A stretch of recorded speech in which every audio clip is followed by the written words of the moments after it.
Di hari pertama pendaftaran bakal calon presiden dan wakil presiden yang akan maju dalam Pilpres 2024, sudah ada dua pasangan yang mendaftarkan diri ke KPU. Kedua pasangan itu adalah Anies Baswedan Muhaimin Iskandar dan Ganjar Pranowo Mahfud MD. Dengan demikian, kemungkinan besar tinggal satu pasangan lagi yang belum mendaftarkan diri, yaitu Prabowo Subianto dan wakilnya, yang hingga saat ini belum ditetapkan. Terhadap pendaftaran kedua pasangan tersebut, apa pendapat kalian? Yuk kita diskusikan di dalam video ini.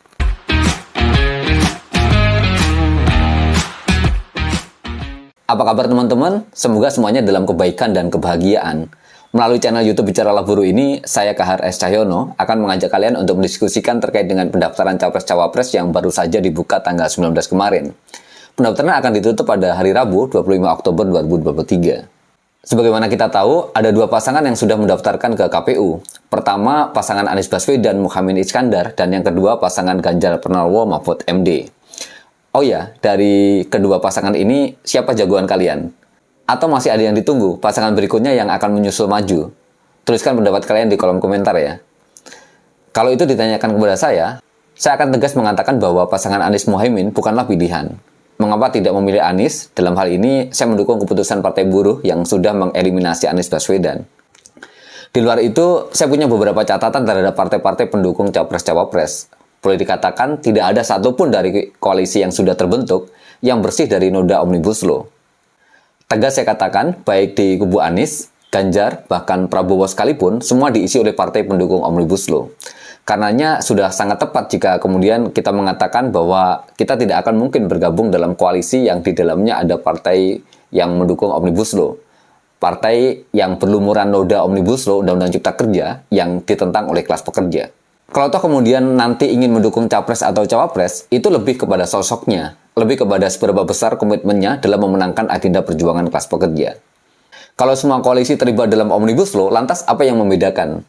Buat saya, yang membedakan di kubu Amin setidaknya ada dua partai yang terkenang dalam diri saya.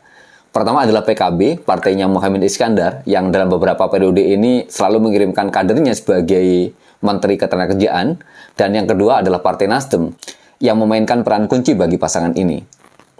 PKB adalah partai di mana Menteri Ketenagakerjaan saat ini berasal, dan sebagai buruh, tentu ada banyak kritik terhadap kebijakan di Kementerian Ketenagakerjaan. Terbaru misalnya soal Permenaker nomor 5 tahun 2023 yang membuka peluang bagi pengusaha tertentu untuk memotong upah buruh hingga 25%. Bayangkan, seperempat upah kita bisa dipotong gara-gara terbitnya peraturan Menteri Ketenagakerjaan yang notabene berasal dari kader PKB. Meskipun ada klausul atas persetujuan buruh, tetapi dalam banyak hal, buruh tidak dalam posisi yang setara dalam bernegosiasi dengan pengusaha. Itulah sebabnya peran negara dibutuhkan. Negara perlu hadir dalam bentuk kebijakan yang protektif atau memberikan perlindungan terhadap buruh. Bukan justru menyerahkan lahir buruh ke tiang gantungan agar dieksekusi oleh kapitalis serakah. Kemenaker beralasan menerbitkan Permenaker nomor 5 tahun 2023 ini sebagai dampak dari situasi ekonomi global. Katakanlah itu benar, bahwa ekonomi global sedang lesu. Tetapi ini bukan satu-satunya faktor. Ada banyak faktor lainnya, termasuk kesalahan kebijakan pemerintah sendiri dalam merespon perkembangan teknologi di dunia kerja. Buruh selalu dituduh sebagai biang kerok produktivitas yang tidak kompetitif, produktivitas yang rendah. Padahal produktivitas tidak melulu pada keterampilan, tetapi juga kompatibilitas alat produksi yang lambat atas perkembangan modernisasi teknologi industri. Seberapa terampilnya kita, seberapa terampilnya buruh, kalau mesin atau alat produksinya sudah ketinggalan zaman, ia tidak mampu mengejar industri sejenis yang menggunakan teknologi terkini. Ibaratnya, buruh disuruh balapan, yang satu naik sepeda ontel, dan itu buruh, dan satu lagi menggunakan Mercedes-Benz. Tentu saja akan ketinggalan. Sayangnya, PKB tidak melakukan koreksi terhadap kebijakan Menteri Ketenagakerjaan yang seringkali kebijakannya menyakiti hati kaum buruh. Itu partai yang pertama. Yang kedua, tentang Nasdem. Ini kejadian lama di tahun 2018. Saat itu, Konfederasi Serikat Pekerja Indonesia atau KSPI secara terbuka mengatakan akan berunjuk rasa di kantor DPP Partai Nasdem, tepatnya pada tanggal 1 Oktober 2018. Jadi, sama-sama di bulan ini ya, bulan Oktober. Mengapa buruh akan melakukan aksi ke Partai Nasdem?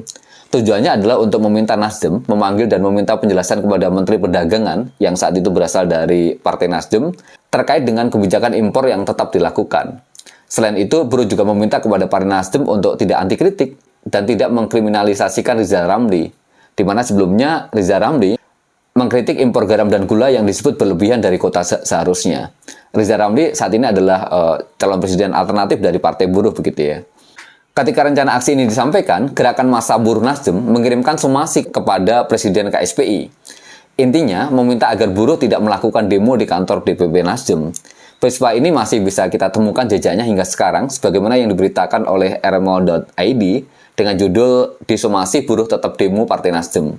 Saya akan membacakan berita itu untuk kalian. Buruh yang tergabung dalam Konfederasi Serikat Pekerja Indonesia atau KSPI tidak gentar. Aksi ke kantor DPP Partai Nasdem tetap dilakukan meski sayap Nasdem yakni Gerakan Massa Buruh Nasdem mengirimkan somasi terbuka kepada Presiden KSPI Said Iqbal.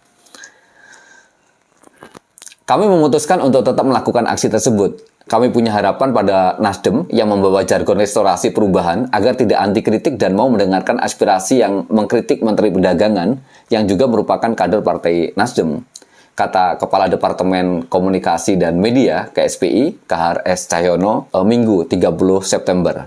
Jadi kebetulan ini pernyataan yang saya buat pada saat itu. Dia menjelaskan, aksi 1 Oktober yang juga bakal diikuti masa FSPMI di kantor DPP Nasdem meminta agar Partai Asuhan Surya Paloh itu memanggil dan meminta penjelasan kepada Enggar Tias Tolukita terkait kebijakan impor pangan yang tetap dilakukannya. Tidak ada maksud kami ingin membuat sesuatu yang merugikan Partai Nasdem, sebagaimana yang disampaikan oleh Gerakan Massa Buruh Nasdem dalam somasinya, kata Kahar. Dia tegaskan, aksi 1 Oktober adalah aksi damai. Mereka ingin memberikan kontribusi pemikiran kepada Nasdem sebagaimana slogan restorasi perubahan yang dijunjungnya terkait kebijakan impor yang merugikan rakyat. Impor beras misalnya dilakukan di saat stok beras di dalam negeri sedang surplus. Aksi kami ke kantor DPP Nasdem dilakukan karena Menteri Perdagangan berasal dari kader Nasdem. Kami berpendapat kebijakan impor tersebut merugikan buruh, petani, dan rakyat kecil, jelas Kahar. Selain kantor Nasdem, unjuk rasa juga dilanjutkan ke Kementerian Perdagangan, Bank Indonesia, dan Istana Negara. Target aksi sekaligus untuk menolak rencana kegiatan konvensi internasional Annual Meeting IMF World Bank yang akan digelar di Bali pada 8 sampai dengan 14 Oktober. Selain mengenai impor, mereka juga ingin menyampaikan aspirasi kepada Nasdem agar tidak mengkriminalisasi Riza Ramli. Kritik ekonom senior Indonesia itu kepada kader Nasdem yang juga Menteri Perdagangan adalah membangun. Kritik disampaikan sesuai dengan keinginan Riza Ramli.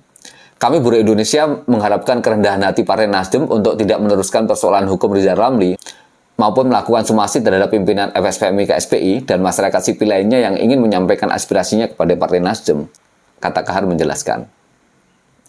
Jadi itu tadi pengalaman personal saya dengan dua partai pendukung pasangan Amin, PKB dan Nasdem. Lantas bagaimana dengan Ganjar Pranowo dan Mahfud MD? Dua nama ini masuk dalam bursa Capres-Cawapres yang akan didukung oleh Partai Buruh. Kita tahu Ganjar adalah salah satu kandidat calon presiden yang direkomendasikan bersama dengan Prabowo Subianto, Said Iqbal, Riza Ramli, Rocky Gerung, dan Najwa Shihab. Sedangkan Mahfud MD adalah sosok yang menjadi rekomendasi Partai Buruh untuk posisi calon wakil presiden.